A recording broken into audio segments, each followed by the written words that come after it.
Hello guys, আসসালামু আলাইকুম। সুমাইয়া আহমেদ চ্যানেলে আপনাদের সবাইকে স্বাগতম। আজকে আপনাদের সাথে শেয়ার করব একটা বেসিক মেকআপ করতে কি কি দরকার হয়। তো চলুন কথা না বাড়িয়ে দেখানো যাক। এখানে কিন্তু আমি একটা দুইটা তিনটা চারটা পাঁচটা ছয়টা সাতটা আটটা, তো এখানে টোটাল 8টা প্রোডাক্ট নিয়েছি একদম রিজনেবলের মধ্যে, খুবই সহজভাবে, যাতে আপনারা একদম বেসিক একটা মেকআপ করতে পারেন। এবং এর মধ্যে আরেকটা জিনিস অ্যাড করে দিচ্ছি, সেটা হচ্ছে একটা লিপস্টিক। আসলে মেকআপ লিপস্টিক ছাড়া চলেই না। তো এখন শুরু করি কোনটার পর কোনটা স্টেপ দিয়ে মেকআপ আমরা করব। তো প্রথমে হচ্ছে আমরা একটা নিয়ে নিয়েছি, এটা ফিটমিরই নিয়ে নিয়েছি, আপনারা যে কোনো ব্র্যান্ডের ইউজ করতে পারেন। একটা প্রাইমার নিয়ে নিয়েছি এখানে। প্রাইমারটা কিন্তু মেকআপ একদম খুব সুন্দর বেসিক মেকআপ করার জন্য এবং মেকআপটা লং টাইম ধরে রাখার জন্য প্রাইমারটা কিন্তু ইউজ করতেই হবে, মাস্ট।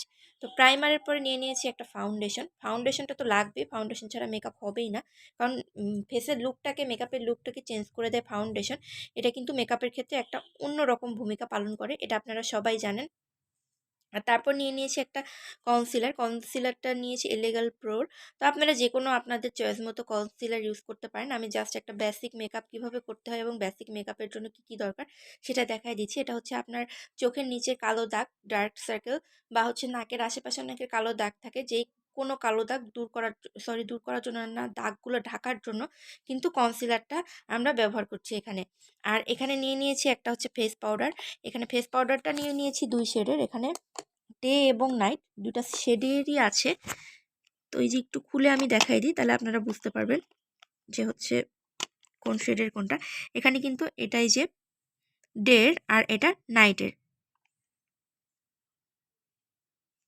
তো এই যে এখানে 2 শেডের একটা ফেস পাউডার নিয়ে নিয়েছি, যাতে আপনারা ডে নাইট যে কোনো পার্টিতে যে কোনো সময় মেকআপ করতে পারেন, সেভাবে নিয়ে নিয়েছি। আর এখানে নিয়ে নিয়েছি একটা ফিটমির আইলাইনার, সুন্দর একটা আইলাইনার নিয়ে নিয়েছি, এবং একটা নিয়ে নিয়েছি মাস্কারা। এই মাস্কারাটা কিন্তু একদম খুব সুন্দর ফুল ভলিউম দেওয়া মাস্কারা। আর এখানে নিয়ে নিয়েছি একটা আইশ্যাডো প্যালেটার ছাড়া তো ফুল মেকআপ অসম্পূর্ণ। আপনারা বারবার বলছি, তো আপনারা আপনাদের চয়েস মতো নিতে পারেন। আমি জাস্ট একটা বেসিক মেকআপ কী কী দিয়ে করতে হয় এই জিনিসগুলো আপনাদের দেখাই দিচ্ছি। আর এখানে নিয়ে নিয়েছি লিপস্টিক ছাড়া তো মানে কোনো মেকআপই সম্ভব না। আমি জাস্ট খুব সুন্দর পার্টি মেকআপ যখন করি, মানে ব্রাইডাল টাইপের মেকআপ করি, তখন আমি সবসময় একটা গাঢ় ডিপ কালারের লিপস্টিক ইউজ করি।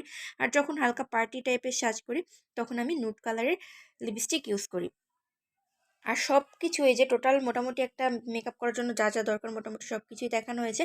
এখন শুধু একটা জিনিস বাকি আছে, সেটা হচ্ছে মেকআপ সেটিং স্প্রেটা। এটা কিন্তু ফিটমির মেকআপ সেটিং স্প্রে হচ্ছে আপনার ফুল মেকআপটাকে 5 থেকে 7 ঘন্টা পর্যন্ত খুব সুন্দরভাবে ধরে রাখতে সাহায্য করে। টোটাল মেকআপ কমপ্লিট করার পরে আপনারা কিন্তু একটু দূর থেকে সেটিং স্প্রেটা প্রেস করবেন। একদম কাছাকাছি থেকে সেটিং স্প্রেটা যদি প্রেস করেন, তাহলে দেখা যাবে যে একদম পুরো মুখটা পানিতে ভরে গিয়ে মেকআপটা আরও নষ্ট হয়ে যাবে।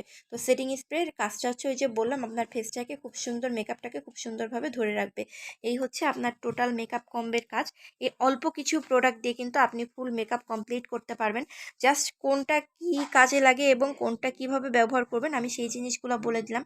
ব্র্যান্ড বা কোনটা আপনারা ইউজ করবেন সেটা আপনাদের স্কিন টাইপ এবং আপনাদের চয়েস মতো আপনারা ইউজ করতে পারেন। এখানে কিন্তু খুব একটা বেশি জিনিস আমি দেখাইনি, জাস্ট এই জিনিসগুলো কিন্তু খুব নর্মালভাবে এবং বেসিকভাবে আপনারা এই জিনিসগুলো মেকআপ করতে ইউজ করতে পারবেন। আবারও একটু কাছ থেকে প্রত্যেকটা প্রোডাক্ট দেখাই দিচ্ছি, যাতে আপনাদের বুঝতে সুবিধা হয়। এটা হচ্ছে আইশ্যাডো প্যালেটার, এটা আইলাইনার মাস্কারা, এটা কিন্তু ফেস পাউডার, ডে নাইট দুটোই আছে। এটা কনসিলার এলিগাল প্রোর, এটা ফিটমি 350 ফাউন্ডেশন, যেটা অল টাইপ স্কিন এবং সব স্কিনে শ্যুট করবে এবং সব স্কিনে ম্যাচ করবে। আর এটা হচ্ছে প্রাইমারটা তো অবশ্যই ইউজ করতে হবে, জেল বেস প্রাইমার। এটা সেটিং স্প্রে কাজ তো বলে দিয়েছি। আর এখানে দিয়ে নিয়েছি একটা লিপস্টিক। তো সব কিছু আপনাদের মোটামুটি দেখাই দিলাম। ভিডিওটি কেমন লাগলো জানাবেন, ভালো লাগলে অবশ্যই চ্যানেলটি সাবস্ক্রাইব করে পাশে থাকবেন এবং ভিডিওতে একটি লাইক, কমেন্ট এবং শেয়ার করবেন। আপনাদের একটি লাইক, কমেন্ট এবং শেয়ার আমাকে অনেক দূর এগিয়ে যেতে অনুপ্রেরণা জাগাবে। আসসালামু আলাইকুম, সবাই ভালো থাকবেন, সুস্থ থাকবেন।